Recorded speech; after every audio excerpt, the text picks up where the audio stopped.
students can see the different birth weights of different types of breeds of sheep. Look at these lambing, what was easy, any trouble lambing, and we're recording all that. So anyone that's offending, we have cull tags ordered, and we tag the ewes in this offending any problems. So we know then come midsummer that we know that ewe offended, and we're not having that trouble or headache in next spring again. Hello, I'm Kieran Lynch and welcome to Lovelycast, the Teagasc Sheep podcast. Each episode will bring you latest insights, advice and technical updates for the sheep industry. In this episode we catch up with Mountbellew Agricultural College farm manager Ronan Grealis and enterprise lecturer Barry ahead of the upcoming Irish Grassland Association Sheep Event that's happening on the farm on Thursday the 27th of August. We get an overview of the college farm and the various enterprises before focusing on the sheep system. Ronan and Barry discuss the flock, the split lambing system, breeding and performance recording, as well as the grazing setup and approach to lamb finishing. We also hear more about agriculture courses delivered at the college and the role the farm plays in providing practical training to students. The episode also gives an insight into what farmers can expect from the upcoming IGA Sheep Event, which will focus on flock performance, grassland management, genetics and lamb finishing at Mountbellew Agricultural College on the 27th. We'll join the chat now with Barry and Ronan. Just to start us off, lads, would you tell me a little bit about the farm itself in Mountbellew, just in terms of overall layout and kind of what you're running there? Yeah, so Kieran, we have a 43 hectare dry stock farm in Mountbellew, which is just at adjacent to the college there. We also have a dairy farm up the road.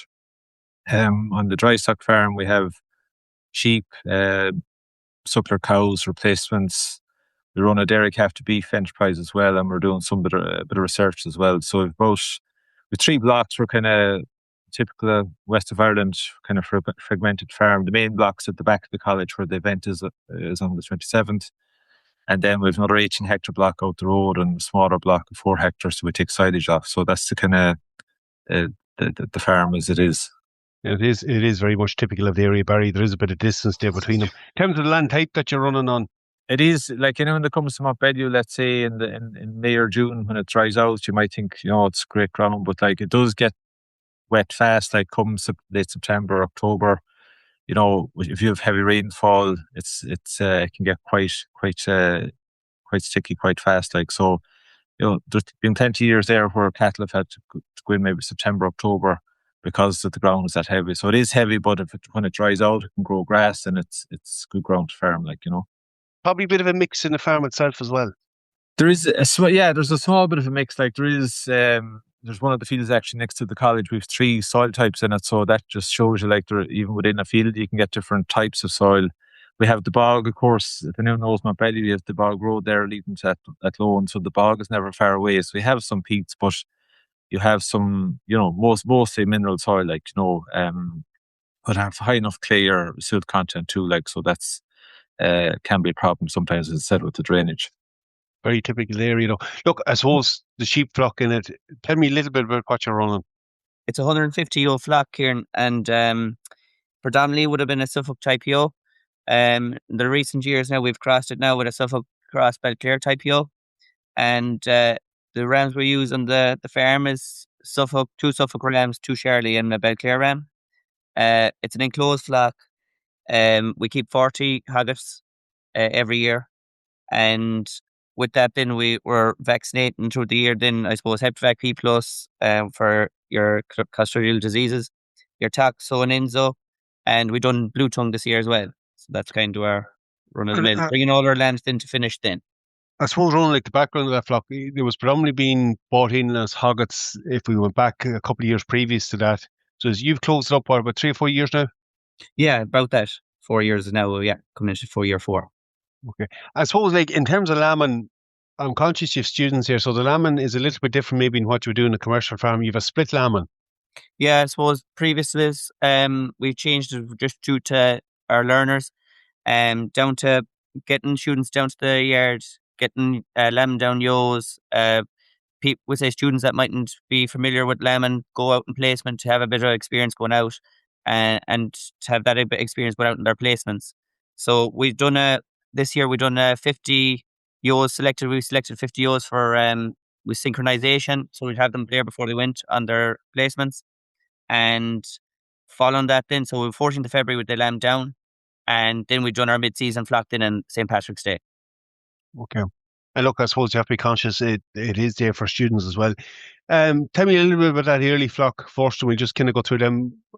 You sponge them, split pull out with them, or what the way did you work the rams with them? Yeah, so we selected 50 ewes, probably 50 of our best ewes. Um, Down to that probably was for trying to keep good replacement ewes again, following on for this year as well, keeping into the flock.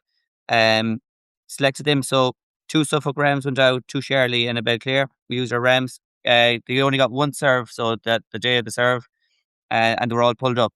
50 ewes were selected, 42 kept, and then the 8 ewes that we say didn't hold their heat in the first round, they went off into the mid-season flock then. Okay. From that, then our scanning then came to 2.1 on the early flock, we call them. Okay. So that was them kind of dealt with away, and so look, the one cycle was sensible enough. You had enough there to work with for students. Your mid-season flock, when did they go to Ram, or when did they lamb down for you? So the mid-season flock then, so St. Patrick's Day, so exactly on St. Patrick's Day they lambed down, and the remainder then yours all lambed down and it was in a 5-week interval, so it was fairly nice. We pulled up the rams, and it left it at 5 weeks, and out of that, 112 ewes went, and there was 2 empty. And that was our scan. Then brought us to 2.45 for the mid-season flock. We'll have to talk about that 2.45 because it's extremely high. And I suppose, Barry, like when you told me that, I was chatting to you one day in spring and you were telling me about the scan. My first assumption was what the lads went a wee bit wrong with the synchronizing. They give too much PMSG, but it was actually the mid-season flock that was the high one. What was driving that? Like, I suppose what we neglected to mention there is you're also recording all the lambs and you've done the background to the flock with Sheep Ireland for a number of years. So, Barry, you might take me through what actually happened with them. Yeah, so I suppose it was a surprise, Kieran, and I suppose, look, it was basically down to one Belclare ram drove that number up. We are recording since 2019, I suppose, with Sheep Ireland, so we have a lot of information on all animals, I suppose, but we had bought a Belclare ram and ran a number of Belclare rams over a few years.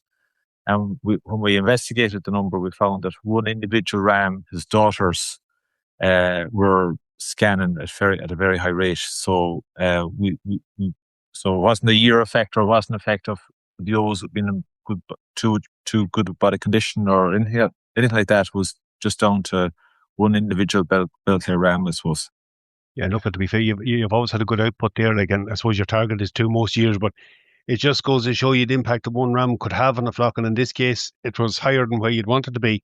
Oh, absolutely. Because that's not a figure we're trying to go out and achieve or anything like that, but it just happened. But I suppose the learning for us in it was that, only if we were recording, we wouldn't have been able to identify that ram, and I suppose we now know his daughters, and we're going to look out for them this year and maybe do something slightly different with them. So managing those ewes, you've identified who they are. What's the plans of how you're going to manage them? Because I suppose, you don't want to be at 2.45 again. And obviously, most of your ewes were sitting around 2, I'm assuming. They were the particular group that pulled it up high. How are you going to go about managing anyway different this season? So, Kieran, the plan this year is, because we're recording with Sheep Ireland, we actually can identify each individual ewe off that particular ram. So the plan this year is to pull those into the early flock, and hopefully we're coming off the peak of their cycle and they won't be as fertile. That's the theory anyway. That's our plan. So as Ronan said already, we need an early flock for our students, and this will fit actually quite well into that. That will pull, possibly 40 or 50 ewes that we know are off that ram into the early flock, and therefore hopefully not have that scan again. We'll still get a good scan, but we're hoping not to get the scan. You won't hit that peak, so you won't. We won't hit the peak. Yeah, that's the hope anyway. Yeah. Like, Ronan, from the other point of view, from the recording, and it's worth touching on this as well, you're tagging everything at birth with those lambs. As Barry's indicated there, you're at that for a number of years. You have the whole background to it. It's a good learning experience too for students. Yeah, exactly. So when the ewe lambs down, we give the ewe a chance to mother up, and then later on that evening, or depending on how the mothering up is going up, maybe the next day we start recording. So we do the birth weight, so students can see the different birth weights of different types of breeds of sheep. Look at these lambing, what was easy, any trouble lambing, and we're recording all that. So anyone that's offending, we have cull tags ordered, and we tag the ewes in this offending any problems. So we know then come midsummer that we know that you offended, and we're not having that trouble or headache in next spring again. Yeah, sometimes that wee bit of time put in at that time of the year can have a big impact and gives you a chance, I suppose, to identify your replacements and that coming through as well. Correct, yeah.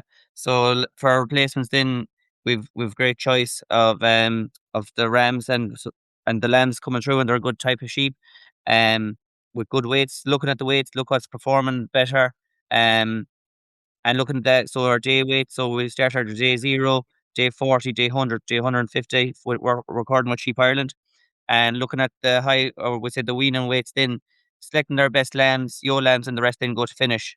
And also, I suppose, gives a good tab on how things are performing early in the season for you. Yeah, so early in the year you'll be looking at what's performing, what's able to produce, or what's able to put on the live weight gain versus another type of a breed of sheep or whatever. So we had 2 Suffolk Rams, keeping the replacements of them. One seems to be out competing the other, so we're keeping the O lambs from the best type Suffolk Ram we have now at the moment. So although I suppose that's it, you're going to see more of that on the day as well, but it's a useful thing there, and I suppose it shows what you can actually achieve if you keep recording over the years, especially identifying the impact that one ram would have. And I'm assuming Barry, that ram has left the flock at this stage, but um, it does just go to highlight the differences that can be there between them. Yeah, Kieran, that ram has been sold, and we've, as I said earlier on, we were lucky we could, using Sheep Ireland, we could identify then the O's of that ram, and look, it's something we can look out for in the future, I suppose. Yeah, always interesting to look back at the profile of a flock. Look, I suppose the breeding end of it's one thing. I suppose we'll come back to lamb finishing, which is in a moment, but from a grazing point of view, there's been a lot of changes there over the last couple of years in terms of your layout on that farm, and the fact that it's fragmented as well throws up its own challenges. Maybe just take me through the changes you have made over the last couple of years and the impact that that has had. Yeah, so I suppose if you go back 10 years ago, Kieran, like we're like a lot of farmers with bigger blocks of ground and trying to, we're basically set stocking over the summer months.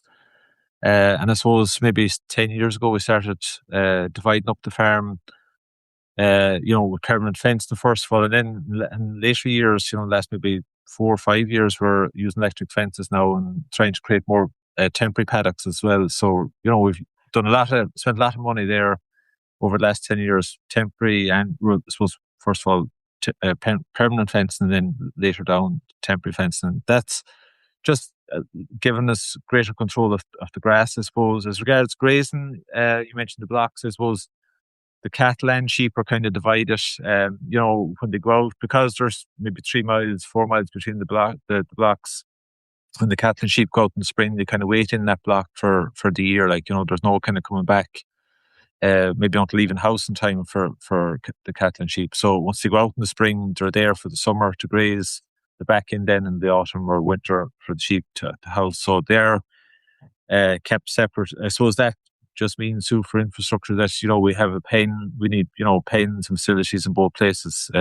So we have a basic setup in the out farm too, like where we can actually run sheep in and that. But I'm assuming the early flock stays a separate group.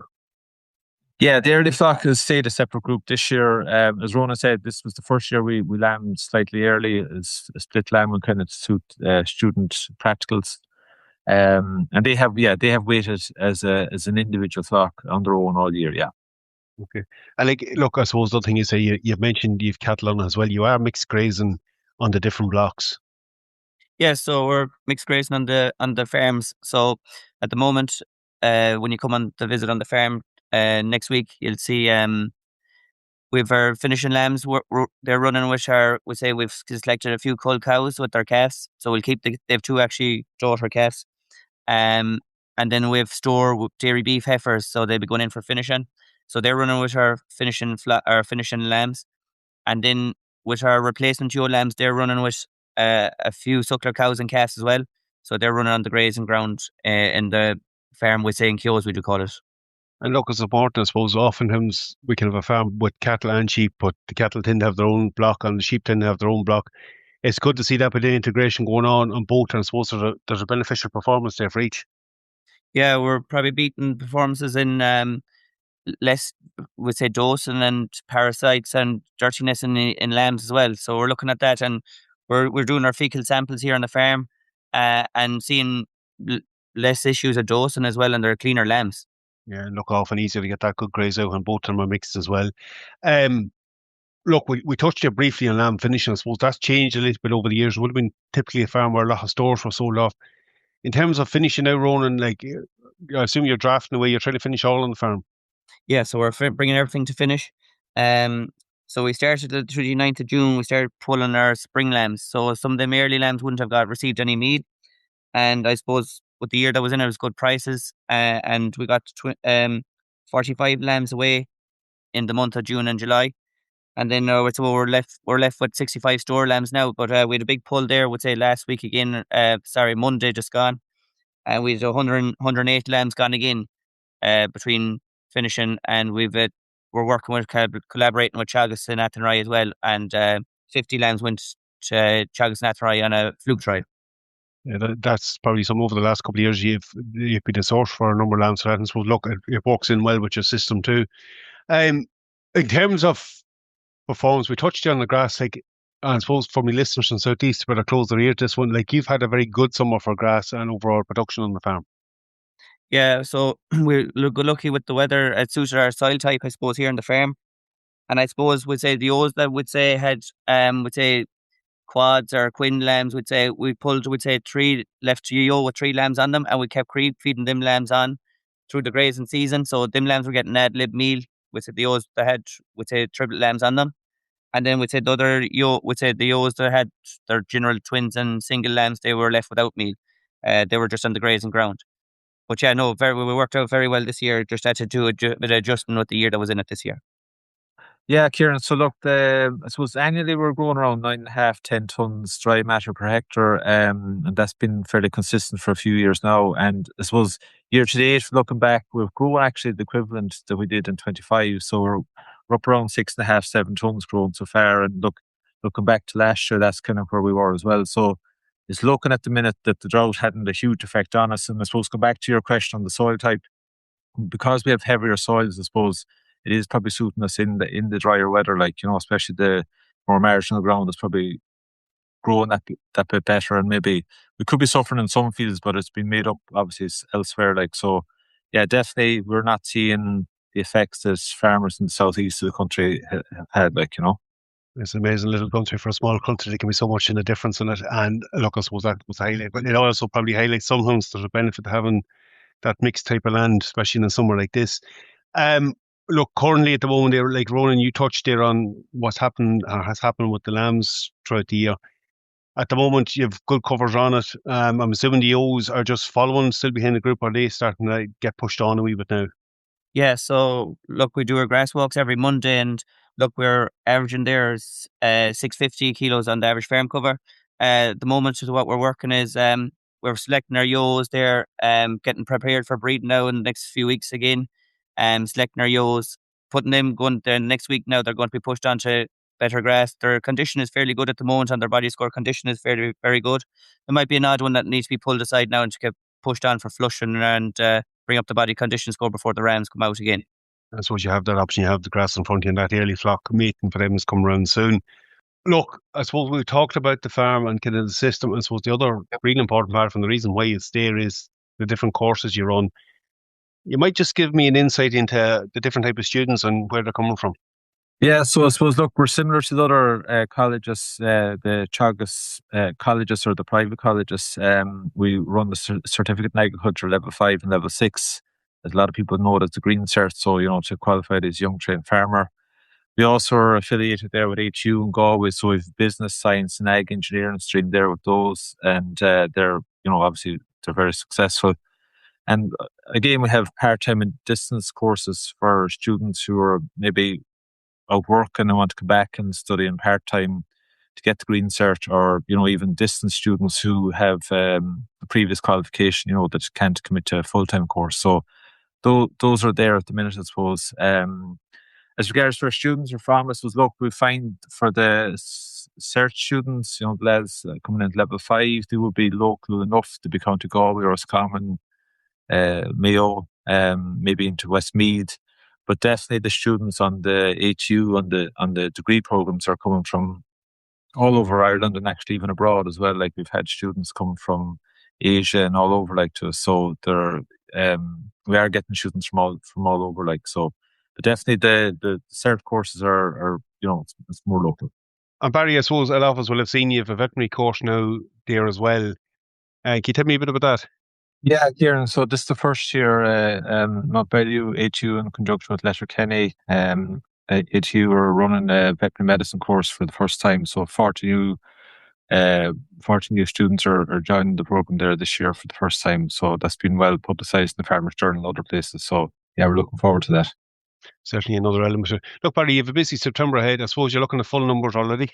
As I mentioned already, we have a couple of courses there, level 5 course, and look, for young people and maybe not so young people, the course is still open, and if you are interested, and I know the CEO offers are going out this week, so if there's a young person there wondering what to do for the future and they're interested in farming, give the college a ring there, the course is still open, so it might be of interest. And also, Kieran, we have a distance and part-time course starting up in October, so maybe for the older person, maybe those who are out working already who want to come back and get their green cert to learn a bit more about farming or whatever, that's there also as well. So anyone who's interested in joining the courses here, give the college a ring and they'll put you in the right step towards the application. And look, Barry, it's a good foundation for many different avenues in career-wise afterwards, not only in farming. Yeah, absolutely. Yeah, no, I mean, lots of graduates have gone on obviously for loads of different things, come back to the college here, teaching, Department of Agriculture, Teagasc, advisory, ag engineering, is relatively new there, and that's been very successful. Students have gone all over Ireland, as graduates working in different enterprises. So yeah, so it's all good. It's great to see those that are getting experience of a good working dry stock farm in the west of Ireland at the same time. Look, I mentioned at the start of getting a chance to come down and see is there's Grassland Association are hosting their sheep event this year on the farm. Would you tell me a bit more about that? Yeah, so the event is on the evening of the Thursday, the 27th of August, and it's in just come to the main campus there in Mountbellew. Dry stock farm is just immediately adjacent to that. The event starts at 6:30, and I'm told if anyone is there at 6 o'clock, there's free food and a chat and a catch up with people. So we'll be there at 6, and we'll be ready to put the wellies on and out the gate at 6:30, hopefully on the farm. Very good, and look, we'll get a great chance maybe to go through a bit more what we discussed here. Look, lads, it was good having you on. Definitely an event worth going to. It's nice to get in and see a farm and see some of the changes and progress you've made over the years. So look, I appreciate you both coming on with me. We'll leave it there for this week's episode. Promising to be a good event. I have included a link in the show notes to the Grassland Association webpage where you can get more details about the event. That's it for me. I'm Kieran Lynch. Thanks for listening. Don't forget to subscribe and follow us wherever you get your podcasts.